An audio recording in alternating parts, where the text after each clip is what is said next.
Hi there. In this short video, let us see how to create an anonymous inner class and convert it into a lambda and back to an anonymous inner class. So for this, let us create a thread object. So equal to new thread, and a thread takes a runnable.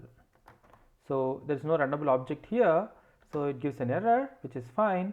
Now alt enter on that and we can create a local variable runnable here equal to new runnable, and we get a anonymous inner class body here.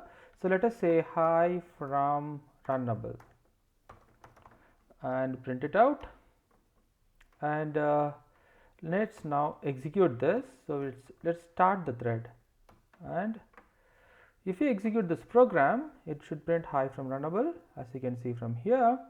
And now here we have a lot of syntax sugar, and now by pointing it to this runnable, if you do alt enter and replace it with lambda, you get a lambda expression.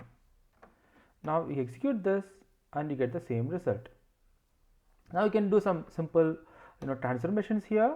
You can extract it into a lambda body, or you can extract it into a method reference, or you can put it back into a lambda, or you can inline it